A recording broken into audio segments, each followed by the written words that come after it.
Hi, Misha here, and this is kind of another Mishaco channel preview on the personal Misha channel here to talk about it's back. The PSA-74, the side folding version, as we've done a video on the main channel, as I did one here, had to send it in for warranty repair work. Remember, this was a loaner from Chris Bartacci of Small Arm Solutions. So many ask why I didn't do this or do that, why I didn't work on it. And then, as I said in the comments, because it wasn't my gun. When something's not mine, I'll always ask first. So we have not shot this yet. It was at Palmetto for about a month. Did they fix the issues? The major issue was the firing pin was stuck. Other issues were a loose stock, a very loose takedown latch on the gas tube. I think that was about it, really. The firing pin was the big one. So was that all? Well, would swapping the firing pin fix it? Palmetto State didn't think so.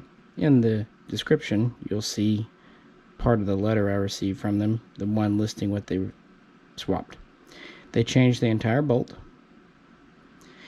They also changed the barrel, and they changed what they call barrel components, which I presume to mean the front trunnion. I don't know, maybe because they swapped the barrel out, the barrels are already populated. But either way, they changed out the barrel, the bolt, and some other stuff. So did they fix it? Well, let's see. Got the stock folded over here. Unfolding it. How tight are we now? Truth is, pretty tight. You saw the original one here in the other videos. This has so little play. I'm going to take my mag out because it's just going to get in the way. This stock only has very minor play now. Honestly, it's still more than a comm block would typically have, but it's definitely acceptable, and it's locks in pretty good. Now, will it work itself loose again? I don't know, but they did a good job there, I have to admit, tightening it up. Let's talk about the dust cover. Interestingly, the back here is pretty tight. It's got a little play, but oddly the front has a lot of up-down play and a little bit of side-to-side. So the overall thing is it's kind of rattly. But at least on a standard comm block AK, you can fix that. This little dimple in the front, if you flare it out a bit more, maybe squeeze this in a bit, you can usually fix rattly top covers. And to be fair, that's just something the AK can have and does have sometimes. So I don't really want to condemn it for that.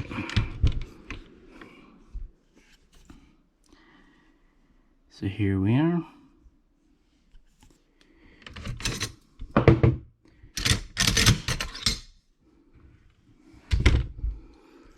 And first off, it seems like they're still using the same bolt group, or excuse me, the same bolt carrier. And one thing I wish they would do, but it's common on American guns, American AKs, they don't leave any flex in this gas piston. They want it rock steady, rock solid. I think to American aesthetics, that's good. But the truth is, it was meant to have some flex. That was part of the original design by Mikhail Kalashnikov himself, to give, you know, kind of tolerance. Anyway, it's steady. Now it has some gunk on the piston head, which AKs do, but that does tell me it's been fired. Now, is this the original bolt carrier, or is it one that just has residue from test firing? They didn't say they replaced the carrier, and there is a bit of peening. Come on. That's interesting.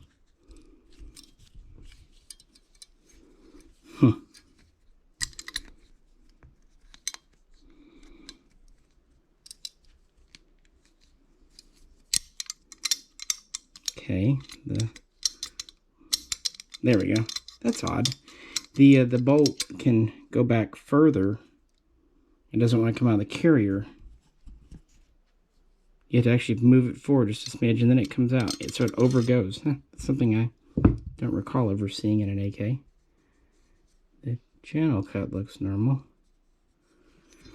But there is a bit of splashing on the back of the carrier tail. That's probably from the original use. Keep in mind, this was not a high round count gun in the first place. And I believe then that they replaced the bolt because it doesn't have the bearing on the back like it did originally when we showed it.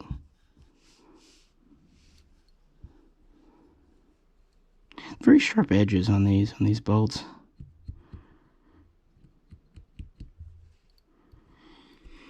As far as the firing pin,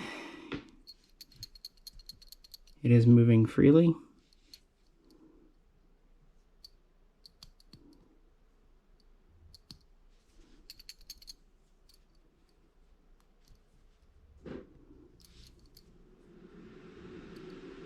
So yeah, seems fine so far. Of course, this is only after their test firing, not anything on our end.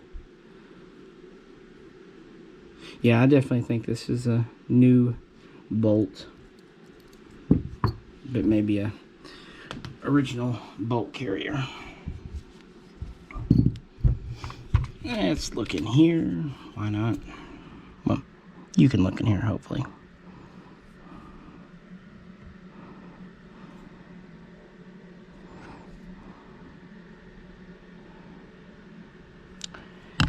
Pretty. I mean, it's just an AK, frankly.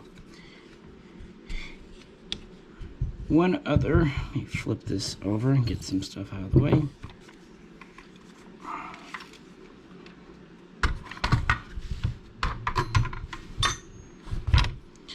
One other issue we talked about, it wasn't a bad one, but the safety was a little loosey-goosey. It does seem like they ever so slightly tightened it up. It's fine. It never really concerned me too much in the first place, but, you know, some people like nice tight safeties. This one seems to be right in the sweet spot. It's got good spring tension when you flip it up, but then it glides, and it does click in reasonable. But they also did address the gas tube lever here.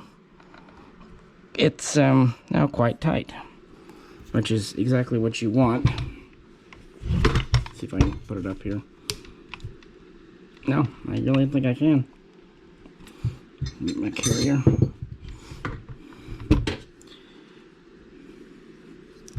See if I can rotate it this way.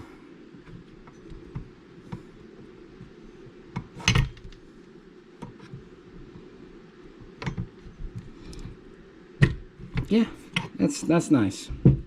Nice and tight there. I like that. It's a small thing, but small things matter.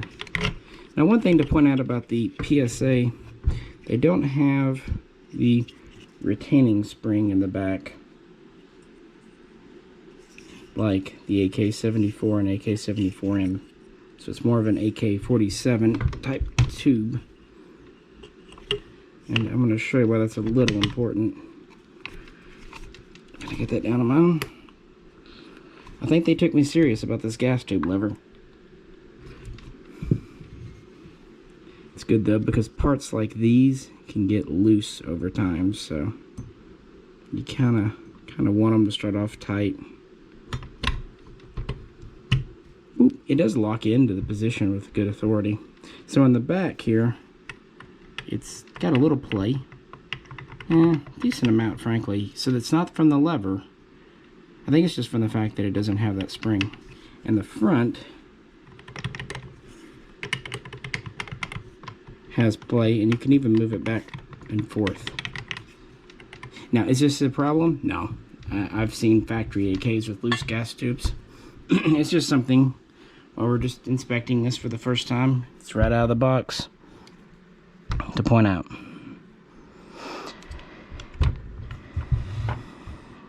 Muzzle brake is standard. It's got a little play, which is standard for a 74 type. but nothing crazy.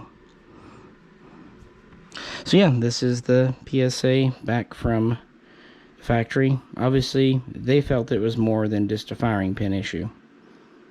And I don't know, replacing the barrel and the bolt sounds like they might have suspected a headspace issue, but I don't know. They didn't say that. But of course, the real test will be taking it out to the range again, which will be on the main channel. I'll make sure I'll pack as much 5.45 as I can, at least 300 rounds. I know everyone would love 500, 1,000, 5,000, but you know, ammo crunch is still on, and I already did expend 200 rounds on this gun, so I'm only willing to dedicate about half a case to it. So yeah, sometime in the future, we'll have an update on the main channel about how this does with its second go-round. So for that, check it out. Let me know what you think of the gun in the comments. Any questions, let me know. And as always, if you could, like, share, and subscribe. This is Misha. Catch you very soon. Next time. Misha here again real quick. This is kind of a PS to the video. I was putting it back together and I noticed something. I can move the dust cover front to back by pushing it. And not an insignificant amount. And if I hold the spring in,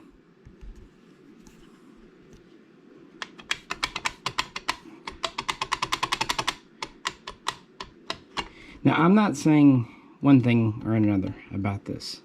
I'm just showing you things. You can decide, hey, it's no big deal. Or you could decide, hey, that would drive me nuts. I don't know. I just noticed it when putting it back together. And I thought it was interesting. So, added this little postscript.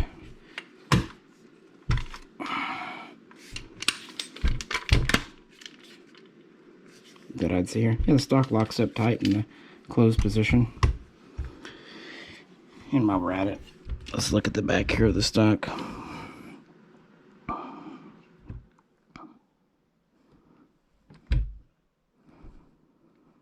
Alright, now for real. I'll catch you very soon next time.